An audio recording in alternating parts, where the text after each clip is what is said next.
BFM Business, BFM Patrimoine, les réponses aux questions. Et pour répondre à toutes vos questions, Christian Fontaine pour Le Revenu et netinvestissement.fr et Stéphane Van Nuffel. Prêts, messieurs? Toujours. On y va. On vous rappelle l'adresse mail bfmpatrimoine@bfmbusiness.fr et aujourd'hui beaucoup de questions autour bien évidemment de la déclaration d'impôt 2023. Enfin, c'est les revenus 2022, mais à déclarer en 2023, vous en avez l'habitude. Donc on a retenu la question d'Isabelle. Quelles sont les nouveautés de cette déclaration, Christian? Alors, il y a une myriade de nouveautés. Alors bien sûr, on ne va pas rentrer dans les nouveautés les moins importantes, en tout cas qui concernent le moins de contribuables, ou alors dans celles qui sont largement commentées, notamment la revalorisation du barème de 5,4%. Alors, sur le plan strictement pratico-pratique, il y a deux vraies nouveautés. La première concerne la réduction d'impôt pour un salarié à domicile. Donc c'est une réduction d'impôt à hauteur de 50%, donc qui est quand même très importante, qui concerne donc alors des millions de contribuables. 3 millions exactement, et pour la première fois, pour en profiter de cette réduction, vous allez devoir préciser la nature donc des travaux que vous confiez à votre salarié à domicile. Donc c'est un menu déroulant, activité de ménage, garde d'enfants, garde malade. Alors il faut savoir qu'en fait ça n'augure rien de bon. Derrière cette nouveauté, il y a cette nouveauté en matière de déclaration. Donc il y a un amendement de la députée PS Christine Pires-Beaune, donc qui souhaite un petit peu raboter cet avantage fiscal, et donc il faudra regarder de près ce qui va être inclus ou pas dans le projet de loi de finances pour 2024. En fait, jusqu'à présent, on manquait de données, hein. Donc l'objectif, c'est de collecter des données pour savoir exactement les tâches qui sont confiées à ces salariés à domicile. Donc ça, c'est la première nouveauté. C'est pas très compliqué, mais ça n'augure rien de bon. Et la deuxième nouveauté, donc ça, c'est qu'il y a un nouveau pinsomme, entre guillemets, c'est-à-dire ça concerne tous les propriétaires de biens immobiliers qui, avant le 31 juin, doivent remplir ce qu'on appelle une déclaration d'occupation de chaque bien immobilier. Alors c'est pas très compliqué, mais c'est un peu déroutant.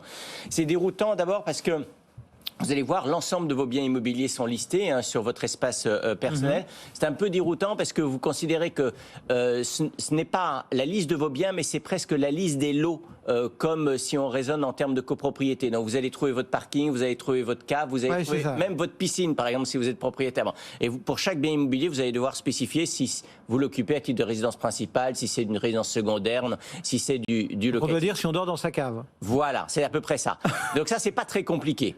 Là, l'autre aspect un tout petit peu déroutant, c'est que si vous voyez une des caractéristiques de vos biens qui en fait n'est pas exacte, la superficie, le nombre de pièces par exemple, vous ne pouvez pas le modifier en direct. En fait, vous devez envoyer un mail à l'administration fiscale qui le fera. Voilà. Donc là aussi, qu'est-ce qu'il y a derrière? L'objectif pour l'administration, c'est de lister tous les biens qui désormais vont être soumis à la taxe d'habitation. Vous savez qu'on ne paye plus de taxe d'habitation sur la résidence principale, mais on continue donc alors sur les résidences secondaires.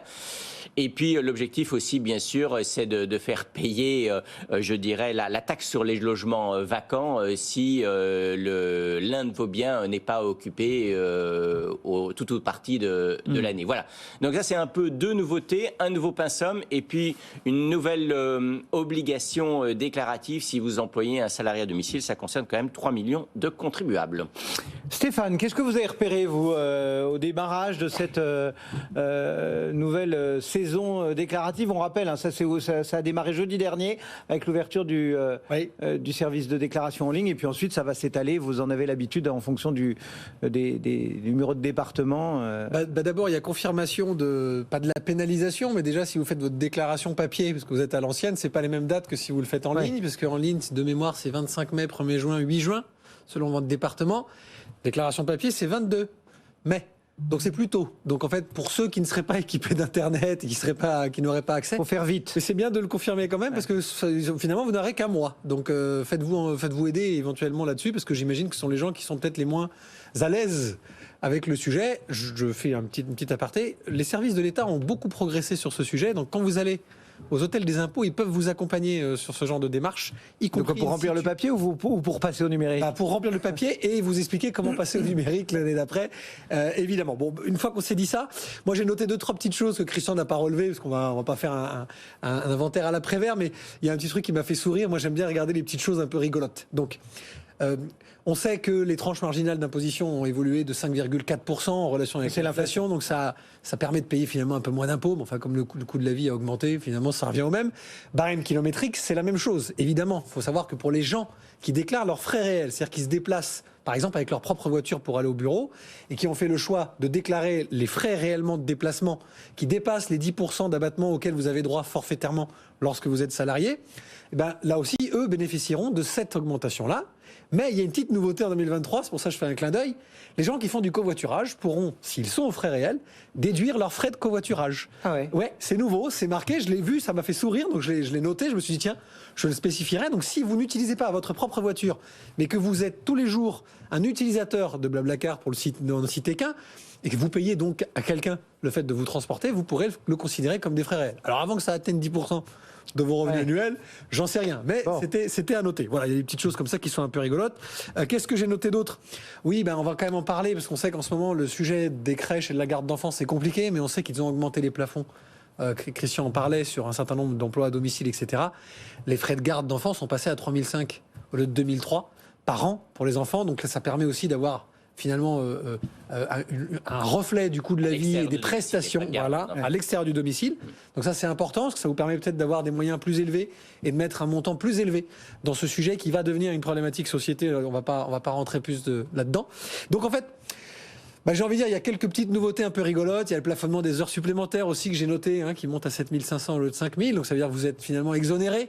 Si vous travaillez plus en heures supplémentaires, faut-il que vous en ayez, que votre entreprise vous permette de le faire. Voilà.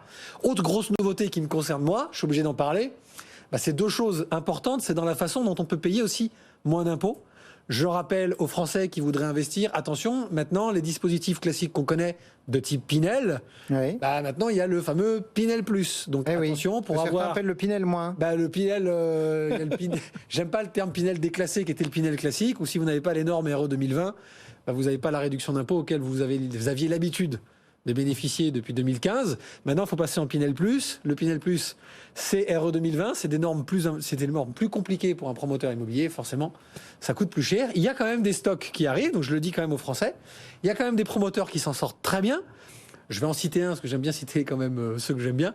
Vous le savez, Green City Immobilier à Toulouse, une fois encore sur l'immobilier vert, s'est positionné depuis longtemps sur ce sujet-là. Et donc, il est un des premiers à avoir des stocks disponibles actuels en ayant revu ses comptes d'exploitation et ses marchés de travaux, malgré l'inflation, malgré tout ça, pour que finalement la différence de prix ne soit plus aussi importante qu'elle le semblait à la fin de l'année, et ce qui sclérosait finalement le marché. Donc, point important pour les Français, gardez un œil quand même sur ce dispositif qui aujourd'hui est complètement mis de côté, parce que les promoteurs vont une fois de plus innover, y compris en matière de prix, de matériaux, etc. Et on va revenir quand même à quelque chose de raisonnable dans l'accession. Et puis l'autre sujet, c'est juste, n'oubliez pas, climat et résilience. Vous ne pouvez plus, si vous avez du F et G en DPE sur vos logements anciens, vous ne pouvez plus louer depuis le 1er janvier 2023. Donc c'est une nouveauté également. Attention, ça va se serrer de façon très difficile, très compliquée sur la façon de réhabiliter vos biens immobiliers anciens. On s'est tout dit ou... Oui, on sait tout. Sur les impôts, on s'est tout dit. Non, vraiment, les deux... il y a une... C'est un peu une déclaration de revenus en trompe-l'œil. En apparence, il n'y a pas beaucoup de nouveautés. Rien ne bouge. En apparence, rien ne bouge. C'est comme souvent le cas, mais il y a quand même ces deux points essentiels qu'on évoquait tout à l'heure sur le plan de la déclaration, notamment cette nouvelle déclaration de l'occupation, du mode d'occupation de vos biens immobiliers. Vous avez vraiment au 31 juin, il faut le répéter. 30 juin. Il faut vraiment le répéter parce que ça concerne quand même plus de 30 millions de Français. Ouais. Et comme c'est nouveau, il y en a beaucoup qui risquent de passer à côté. Ouais. Moi, il y a quand même 150 € d'amende. Il y a une petite amende à la clé. Tout le monde dit pour la première année, peut-être que l'amende ne sera pas appliquée. Évidemment, mais ça n'empêche qu'il faut s'y coller quand même. Il faut mieux s'y coller, ça prend pas plus de 5 minutes.